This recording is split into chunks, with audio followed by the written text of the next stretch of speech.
class 11th. Students, we are on chapter number 11, water in the atmosphere, and in the previous class we have done one topic which is clouds, types of clouds. Now in this class we are going to cover the topic and the name of this topic is precipitation. So previous class में with the help of this diagram or with the help of the diagram of water cycle or hydraulic cycle we have done condensation, evaporation, precipitation. ये पूरी cycle हम लोगों ने देख ली थी. Evaporation due to the heat of sun, then condensation, then precipitation. अब इस class में इस पूरी प्रोसेस को precipitation को हम लोग डीप में देखेंगे and I have divided the kind of precipitation into 4 major parts. So we have to discuss all these 4 major parts. So let's start. The process of continuous condensation in free air helps the condensed particles to grow in size. When the resistance of air fails to hold them against the force of gravity, they fall on the earth's surface. जब जो हमारी crystals हैं वो 100% saturated हो जाते हैं, अब उनमें कैपेसिटी नहीं है एंड जब वो कैपेसिटी एकदम पूरी हो जाती है 100% सैचुरेटेड हो जाते हैं तब वो due to the force of gravity earth के ऊपर गिरते हैं ऑन द अर्थ सरफेस. अब इस रिलीज ऑफ मॉइस्चर की प्रोसेस को हम लोग प्रेसिपिटेशन बोलते हैं. मतलब change of the state of water. यहाँ पर वाटर वेपर्स वाटर में कन्वर्ट हो रही है, वाटर वेपर्स वाटर में कन्वर्ट होकर लैंड सरफेस एरिया पर गिर रहे हैं, जिसे हम दो फॉर्म में डिवाइड करेंगे प्रेसिपिटेशन को, सॉलिड फॉर्म या फिर liquid form. The change of the state of water.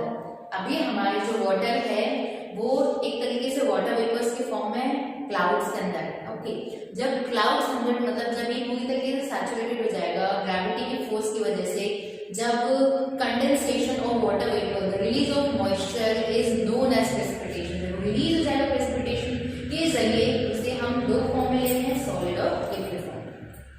This में टेक प्लेस इन सॉलिड और liquid form. The precipitation in the form of water. अब जहां प्रेसिपिटेशन पानी के तौर पर जमीन पर आएगा उसे हम बोलते हैं रेनफॉल, मतलब बारिश या वर्षा.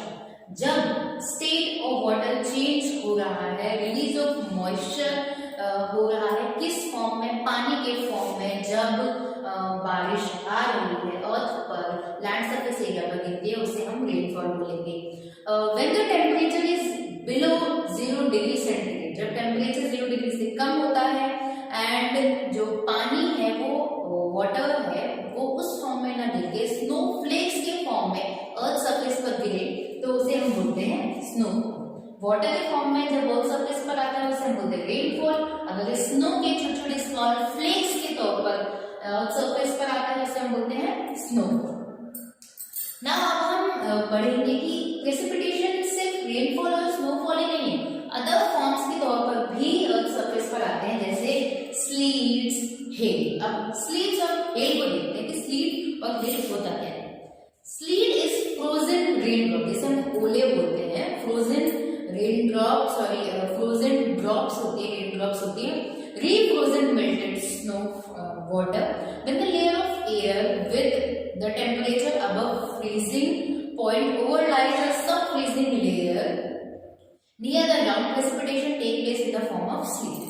So now इस पॉइंट को हम लोग with the help of diagram समझेंगे कि किस तरीके से स्लीट आकर करती है. ओके, ये लैंड सरफेस एरिया से मान लिया 5 डिग्री सेंटीग्रेड टेम्परेचर. ओके, यहाँ पर 10 डिग्री -10 डिग्री आपका टेम्परेचर. अब ये जो हमारी आसमान में जो भी अक्रेंस हो रही है, अब यहाँ पर when a layer of air with the temperature above freezing point, above freezing point है -9 है टेम्परेचर, ओवरलाइज अ सब फ्रीजिंग लेयर, इस लेयर से टकराती है. तो वैसे तो अगर यहाँ पर पॉजिटिव, यहाँ पर अगर टेम्परेचर पॉजिटिव में होता तो प्रेसिपिटेशन किस फॉर्म में होता? हमारा पानी के फॉर्म में. बट यहाँ पर जो टेम्परेचर है वो अबव फ्रीजिंग लेवल है, तो यहाँ पर किस तरीके से बारिश होगी? क्रिस्टल्स के फॉर्म में होगी बारिश, स्नो के फॉर्म में बारिश होगी. एंड जब ये सब फ्रीजिंग लेयर से टकराती है precipitation takes in the form of sleet. ओलों की तौर पे हमारे जो लैंड सरफेस एरिया है उसमें प्रेसिपिटेशन आकर करता है. ठीक है, तो माइनस में है हमारा टेम्परेचर अबव फ्रीजिंग लेवल में है, तो पानी के तौर पर मतलब बारिश के तौर पर जो प्रेसिपिटेशन है वो अगर करेगा नहीं, किस फॉर्म में करेगा, स्नो के फॉर्म में करेगा, वो भी सॉलिड फ्रोजन रेन ड्रॉप्स के तौर पर जमीन पे ओले की बारिश, जो हम कहते हैं नॉर्मल लैंग्वेज में ओले गिरते हैं। अब अगर हम हमारी हेलस्टोन्स की तरफ आते हैं, so what is the definition of hailstone? Sometimes rain और drops of rain after being released by the clouds. Sometimes rain of drops released by the clouds become solidified into small piece of ice and which reach the surface of the earth are called hailstone. जब बादलों से जो पानी है वो water है वो liquid form में ना होके सॉलिडिफाइड फॉर्म में जब अर्थ सरफेस पर गिरता है उसे हम बोलते हैं हेलस्टोन। बारिश हो रही है, उसी के साथ साथ फ्रीजिंग पॉइंट, हमारा जो टेम्परेचर वो बहुत कम है, इस वजह से वो पानी में न कन्वर्ट होके, वाटर में कन्वर्ट ना होके ओलों के तौर पर गिर रहा है, उसे हम बोलते हैं हेलस्टोन्स। सो अगर if possible then I will provide you the video of all these types of precipitation. अब रेनफॉल देख लिया, लिक्विड फॉर्म में है, स्नोफॉल देख लिया हम लोगों ने, स्लीट देख लिया हम लोगों ने, हेलस्टोन देख लिया है।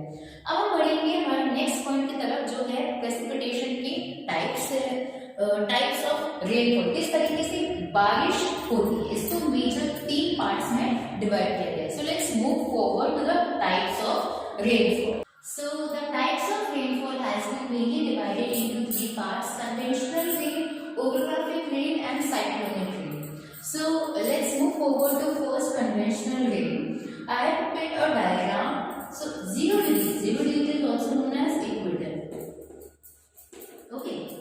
So according to the conventional rain, the air on being heated with the help of the sun, जो हवा है वो गर्म होती है। अब जब हवा अर्थ सरफेस मतलब जब हवा ऊपर उठती है, हल्की होती है, so become lights and rises up in the convection currents. As it rises it expands, हवा हल्की है, एक्सपैंड होती है, हवा ठंडी होती है, कूलजाम होती है, वो नीचे की तरफ, और एक तरीके से दोनों गर्म हवा means hot air and cold air में डिफरेंस एरिया, जो कोल्ड एयर है वो नीचे की साइड एंड हॉट एयर हल्की होती है एंड वो ऊपर की तरफ राइज करती है। As it rises means warm air, as it rises it expand and loses heat and consequently condensation take place and cumulus clouds are form. अब ये वाली बात हो गई, यहाँ पर रेनफॉल की बात हो गई, कन्वेंशनल रेनफॉल की। लैंड सरफेस एरिया हमारा गर्म हुआ, जो वार्म एयर है वो ऊपर उठती है, देन वो कंडेंसेट होती है, उसके बाद प्रेसिपिटेशन की फॉर्म में हमारी रेनफॉल होती है। एंड किस तरीके की क्लाउड्स की फॉर्मेशन की यहाँ पे बात की जा रही है, cumulus type of cloud. We have done the types of cloud in the previous class. So हवा ऊपर उठी, उसने हीट वो फैली एंड उसके बाद कंडेंसेशन होता है। कंडेंसेशन भी हम लोगों ने पिछली स्लाइड में देख लिया था।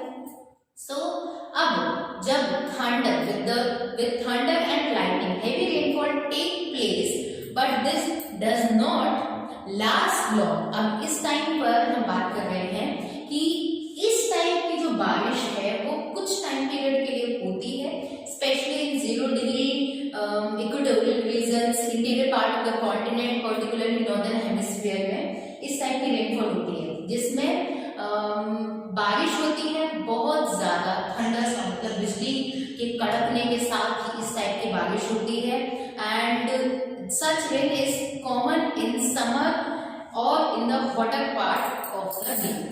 तो इसको सिंपल वे में देखिए हम लोग कि conventional rainfall majorly equatorial parts में, इक्वेटोरियल पार्ट्स के आसपास होती है। कैसे होती है?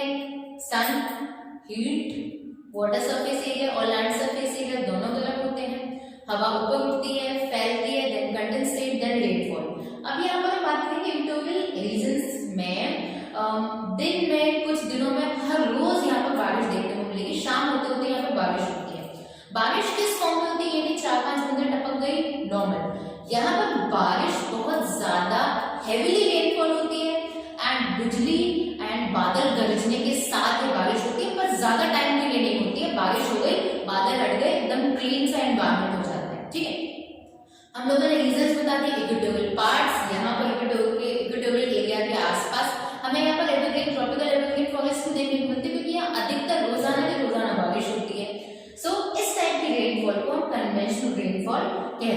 ना ओरोग्राफिक ट्रेन की तरफ हम बढ़ेंगे। सो ओरोग्राफिक रेनफॉल में क्या होता है, यहाँ पर माउंटेन यहाँ पर बनाए गए हैं। सो ओरोग्राफिक रेन में क्या होता है, जो when the saturated air mass come across a mountain it is forced to ascend and as it rises it expand the temperature falls and the moisture is condensed। जब हमारी जो एयर है उसके सामने एक माउंटेन आ जाता है, हमारी एयर राइज करेगी, ऊपर की तरफ उठेगी एंड उसके बाद वो एक्सपैंड करेगी, फिर उसके बाद कंडेंसेशन हो जाता है एंड उसके बाद प्रेसिपिटेशन, मतलब जो माउंटेन है उसके इस वाले भाग में क्या हो गया, बारिश हो गई। अब ये क्या है, इस स्लोप को हम क्या बोलेंगे, इस स्लोप को हम बोलेंगे विंडवर्ड स्लोप। जिस स्लोप की साइड में बारिश हुई है उस साइड को हम लोग विंडवर्ड स्लोप बोलेंगे। अब इस साइड तो बारिश होगी, after we giving rain on the windward slope when this air reach to the other slope, यहाँ सारी बारिश हो गई, उसके बाद ये जो हवा है वो और ऊपर उठती हुई दूसरी साइड की तरफ जब जाती है, they descend and their temperature rises. अब वो जब नीचे जा रही है टेम्परेचर राइज कर रहा है, सारा का सारा जो मॉइस्चर था वो इसने कहाँ रिलीज कर दिया, इस साइड पर। इस साइड आते आते यहाँ पर बारिश होती ही नहीं है, इसीलिए हम इसे लीववर्ड स्लोप कहते हैं। एक साइड यहाँ पर बारिश हो जाती है विंडवर्ड स्लोप, दूसरी साइड सारा का सारा मॉइस्चर जो एयर है उसने यहाँ पर रिलीज कर दिया, दूसरी साइड बारिश नहीं होती, इसीलिए इसे लीववर्ड स्लोप कहते हैं या फिर वृष्टि छाया प्रदेश भी कहते हैं। बहुत सारे इलाकों में माउंटेन्स होने की वजह से इधर के लोग तो एक तरीके से खुश रहते हैं, दूसरी साइड के जो लोग हैं यहाँ पर कोई एक्टिविटीज करने लायक लैंडफॉर्म बस्ती नहीं है। जैसे महाराष्ट्र के विदर्भ वाला जो इलाका होता है, यहाँ पर जो हमारे जो किसान वो सुसाइड कर लेते हैं, बिकॉज वो इलाके क्या है, एक तरीके से लीववर्ड स्लोप है, वहाँ पर बारिश होती नहीं है। हम लोगों ने प्रोसेस देख लिया ओरोग्राफिक रेन, क्योंकि सारी बारिश एक साइड हो जाती है, सारा मॉइस्चर इस साइड रिलीज कर दिया जाता है, उस साइड के लिए मॉइस्चर बचता ही नहीं है, तो वहां पर बारिश होती ही नहीं है या फिर कम होती है, इसीलिए इसे रेन शैडो एरिया भी बोलते हैं, वृष्टि छाया प्रदेश। It is also known as relief rain. इसे कौन सी रेन के नाम से और जानते हैं हम लोग, relief rain. Okay, cyclonic rainfall का एक अलग से चैप्टर है कि जो कि आप लोग पढ़ चुके हैं। नाउ हम लोग वर्ल्ड डिस्ट्रीब्यूशन ऑफ रेनफॉल देखेंगे कि क्या वर्ल्ड के हर पार्ट में रेनफॉल इक्वली डिस्ट्रीब्यूटेड है।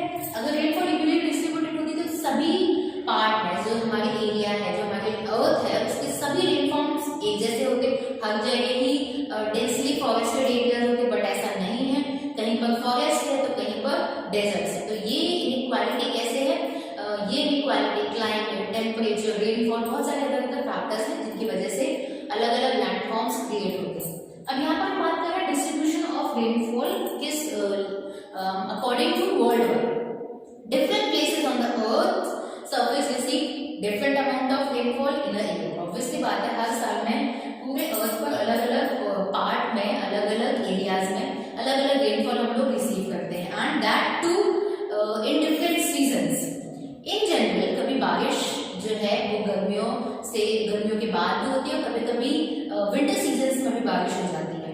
In general as we proceed from the equator towards the pole, जब हम इक्वेटर से पोल्स की तरफ बढ़ते हैं, north pole, south pole, as we proceed from the equator towards the pole, rainfall goes decreasing steadily। यहाँ पर इक्वेटोरियल पार्ट्स में रेनफॉल बहुत ज्यादा अमाउंट में होती है, कन्वेंशनल रेनफॉल, एंड जैसे ही हम लोग नॉर्थ पोल और साउथ पोल की तरफ बढ़ते हैं, एंड वैसी बात है क्योंकि हमारा जो पॉइंट है वो फ्रीजिंग हो जाते हैं यहाँ पर, तो रेनफॉल तो चलिए यहाँ पर बात नहीं करें, हम लोग स्नोफॉल की बात कर ले, वो यहाँ पर होती है, बट रेनफॉल ऊपर के इलाकों में जाते जाते, मतलब पोल्स की तरफ जाते जाते डिक्रीज होती जाती है रेनफॉल की quantity. The rainfall is more over the oceans on the land masses of the world because of being great sources of water. Between the latitude of 35 to 40 degrees north and south the equator, the rain is heavier on the eastern coast and goes on decreasing towards the west. But 45 to 65 degrees north, south of equator due to westerlies, the rainfall is first received on the western margin of the continent and it goes on decreasing towards the east. So, हम लोगों ने winds के type पढ़े थे, कितने types के होते हैं, साल भर बहने वाली हवाएं हो गई या फिर एक पर्टिकुलर अमाउंट पर्टिकुलर एरिया में बहने वाली हवाएं हो गई। यहाँ पर बात की जा रही है कि 35 डिग्री टू 40 डिग्री के एरिया में, जो कि दोनों north pole and south pole दोनों जगह की बात कर रहे हैं, 35 से लेकर 45 डिग्री के एरिया में rain is heavier on the eastern coast. Rain कहाँ पर? ईस्टर्न कोस्ट में ज्यादा हैवी होती है। बट अगर हम बात करें 45 डिग्री मतलब इनसे ऊपर वाले इलाकों की तरफ अगर हम जाएं 45 डिग्री टू 60 डिग्री नॉर्थ, तो रेन किधर हैवी हो जाती है? वेस्टर्न वाले इलाकों की तरफ ज्यादा हैवी हो जाती है। Wherever mountains run parallel to the coast on the windward side and it decreases toward the leeward side। अब माउंटेनियस कोई इलाका है किसी भी कोस्टल प्लेन का, तो किधर बारिश जाती है? विंडवर्ड साइड पे हो जाती है। एंड लीवर्ड जो स्लोप है वो रेनफॉल वहां पर होती है। On the basis of total amount of annual precipitation, major precipitation regions of the world are identified as follows: the equatorial belt, it is the equatorial belt, the windward slope of the mountain along the western coast in the cool temperate zone, and the coastal areas of the monsoon land receive heavy rainfall over 200 centimeter per annum। यहाँ वाले जो इलाके हैं यहाँ पर 200 per annum centimetre 200 centimetre per annum साल भर में इतनी 200 सेंटीमीटर बारिश होती है। उसके बाद the coastal areas of the continents receive moderate amount of rainfall. The central part of the tropical land and eastern and interior part of the temperate land receive rainfall varying between 50 to 100 centimeter per annum. Areas lying in the rain shadow zone of the interior of the continents and higher altitude receive very low rainfall। किनारे वाले इलाके जैसे यहाँ coastal area से बात कर रहे हैं, यहाँ बारिश अच्छे अमाउंट होगी। जैसे जैसे हम इनसाइड जाते हैं किसी कॉन्टिनेंट के, तो जो अमाउंट ऑफ वाटर और अमाउंट ऑफ रेनफॉल है वो डिक्रीज करने लग जाता है। और विंडवर्ड और लीववर्ड के स्लोप के बारे में आपको बताया गया है कि किस तरीके से विंडवर्ड स्लोप में बारिश होती है, लीववर्ड स्लोप में बारिश नहीं होती है। दिवाली पॉइंट डिस्कस कर चुके हम लोग। Seasonal distribution of rainfall provides an important aspect to जज its effectiveness. In some regions rainfall is distributed evenly throughout the year, such as in the equatorial areas, equatorial belt, and in the western part of cool temperate temperate regions. So equatorial जरूरी नहीं है, equatorial जो reason है वहां पर हमें साल भर बारिश देखने को मिलती है। और जैसे हम लोग नॉर्थ पोल और साउथ पोल की तरफ जाते हैं, जो क्वांटिटी ऑफ रेनफॉल है वो डिफर करने लग जाती है। So by this topic we have completed